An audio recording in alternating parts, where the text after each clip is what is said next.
Hey, what's going on, guys? Mush back at it with another video. Got a lot to talk about in today's video, including some changes that are coming to Steam, specifically in video content. I don't know if a lot of you guys had noticed this. I'm pretty sure most of you guys at least had noticed this once or twice, but Steam was selling various video content, including movies. You could buy or rent them. They had various anime available, various TV shows. They were trying to get into other markets outside of video games. They also had software available for sale. But it seems like as far as video content is concerned on Steam, some of that is going to be removed. If you had already bought it, it'll be yours to keep forever. But in the future, it does look like a lot of the video content that was formerly available on Steam will be removed. Also, I do want to talk about the Anthem critical reception right now. The reviews are coming in, and right now on Metacritic, it doesn't have all too great of a score. And I do think this is a major issue for a couple of different reasons. Electronic Arts has gone through a pretty tumultuous time. Thankfully for them, they just had the release of Apex Legends. If they didn't have Apex Legends and Anthem turned out to be what it is, it would have been a big disaster for them. But right now, EA can just rest on their laurels with Apex Legends. That game is going to be a massive success, but still very disappointing to see the current reception of Anthem, and I do want to take a look at what some of the critics are saying. And lastly, I do want to go over two new Steam releases that you guys should at least add to your wishlist. One of them came out of nowhere. It's a game called Devotion. It's an indie horror game, and it's done by the same studio that brought you Detention, and right now it is being received very well over on Steam.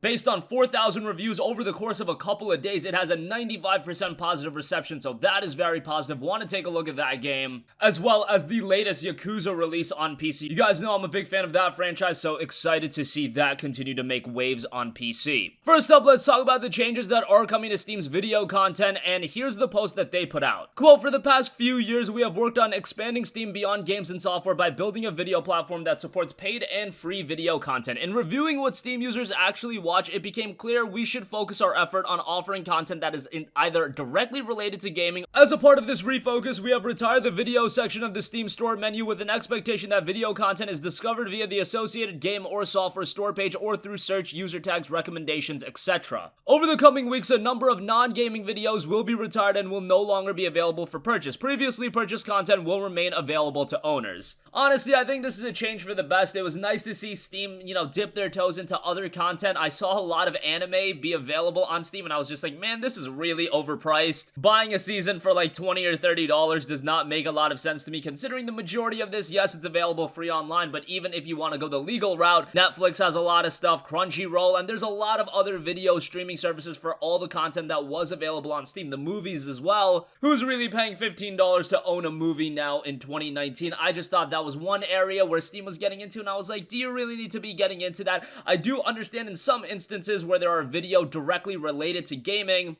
I watched this documentary that was available on Steam about indie game development, and I thought that was really cool. Content like that should absolutely be available on Steam, and if it's a movie that's directly tied into a video game, then I think that's fine. But in terms of actually selling standalone movies, I just don't know if people are gonna go to Steam for something like that. Nice of them to try something different and add variety to Steam, but I just don't think that's the variety that people are looking for, and it looks like they have come to that conclusion as well. Moving on from that, Anthem was one of the more anticipated games of 2019 and was BioWare's latest game. However, it was a little bit different than BioWare's other titles in that it has less so of a focus on storytelling, more so of a focus on long-term multiplayer gameplay, and I think that turned off some people right from the get-go. We had the VIP demo, then we had the open demo, and I think the issue for a lot of PC gamers was from a performance standpoint, it didn't perform all too well, and from what I'm hearing from the console side of things, Anthem isn't playing all too well on consoles as well, so the performance issues are kind of across the board. And now the game's early access trial has been available to Origin subscribers, and the early reviews are coming out for the game. Specifically, I see around 7 reviews posted on Metacritic, and a lot of them aren't all too hot. GameSpot specifically gave the game a 6 out of 10, saying Anthem has good ideas, but it struggles significantly with the execution. It's a co-op game that works best with no one talking. It buries genuinely interesting character moments and puts its most incomprehensible story bits at the forefront. Its combat is exciting until you get to the boss fights and find your wings have been clipped. Even the simple, exhilarating act of flying is frequently interrupted by the limitations of your javelin, and you'll never quite shake that feeling of disappointment of knowing throughout the good parts of Anthem that you'll inadvertently come crashing back down. Again, GameSpot gave the game a 6 out of 10, so that's a little bit disappointing. Destructoid was a little bit more kind to the game, giving it a 7, saying BioWare will need to build quickly on top of its shimmering jet-fueled foundation to hold people's interest, but folks looking for a new neighborhood to move into might want to give Anthem a try, either now or after fixes and updates.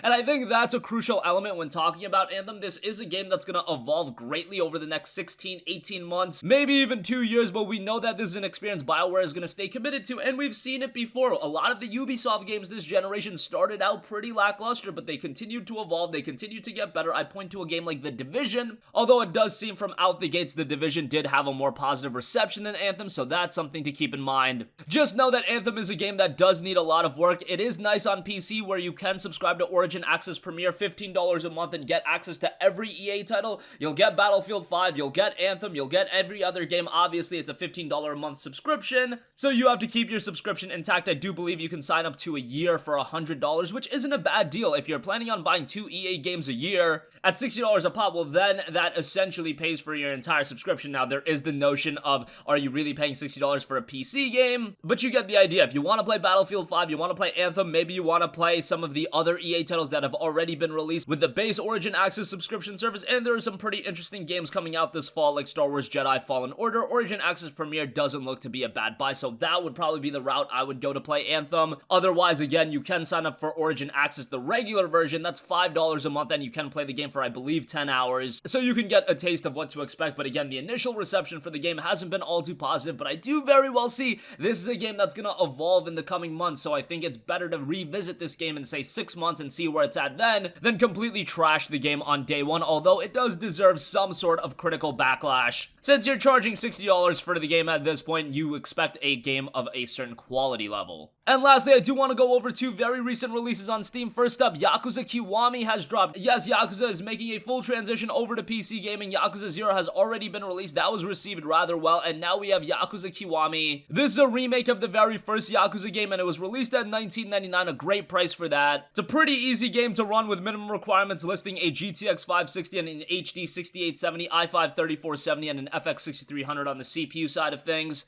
If you like Yakuza 0, give Yakuza Kiwami a chance, but do bear in mind that this was originally a PlayStation 2 game, so a little bit dated. Yes, the visuals have been revamped. Yes, this is a remake, but you can see that the essence is still a PlayStation 2 title, but they've priced it accordingly. $20 is great for it. That's what they priced Yakuza 0 at, and hopefully the Yakuza train continues on rolling. Yakuza Kiwami 2 would be great on PC, and Yakuza 6, the more recent release, would be awesome, but I really have my eyes set on Project Judge. That's the next game by the Yakuza team, and it really seems to be a game built for this generation, where a lot of these games, they are older titles, but Project Judge from a technical standpoint does seem up to par with a lot of the games being released these days. That's coming to PS4 this summer. Hopefully it comes to PC sometime down the line as well. And lastly, I do want to give a mention to Devotion. This is a game that completely caught me by surprise. I had no idea this was coming out, but it's being done by Red Candle Games, and those are the guys that also did Detention, which was a very eerie game. And Devotion is described as a first-person atmospheric horror game depicting the life of a family shadowed by religious belief. You explore a 1980s Taiwan apartment complex lost in time, gradually shifted into a hellish nightmare. Delve into the vows each member of the family has made and witness their devotion. Again, a game that I don't know much about, but based on the footage that I've seen recently and the pictures and whatnot, this game has captured my interest pretty quickly. And here's this tidbit. The game released on February 19th, so just 2 days ago. It already has 4,000 reviews on Steam, which for a lower key release like this,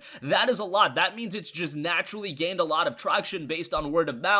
And the majority of those reviews are coming in super positive. 95% of the 4,032 reviews are positive, meaning that the game's all-time reviews are set to overwhelmingly positive, and that's pretty rare for a game to hit that. Especially for a game like this to hit it that quickly. A more underrated game, a game not a lot of people were talking about, but very interesting to see this game catch some wildfire. One that I'm going to add to my wish list. I know some of you guys aren't big on horror games, but still, I thought this one was one I should give a mention to. And that's going to conclude this video. Again, changes to video content on Steam are coming. If you picked up a lot of movies or whatnot on Steam, you'll be able to keep those, but heading into the future, it does look like a lot of the movies and video content are going to be removed from Steam, and I think that's the best decision that they're making. It's not like a ton of people are going to Steam to buy movies, anime, TV shows, anything like that. Anthem's reviews are coming in right now. They're looking a little bit lackluster. The Metascore is at a 67. That's just based on 7 reviews, so we'll wait and see as more reviews are posted, but the initial reception has not been all too positive. And again, Yakuza Kiwami and Devotion have both dropped on Steam.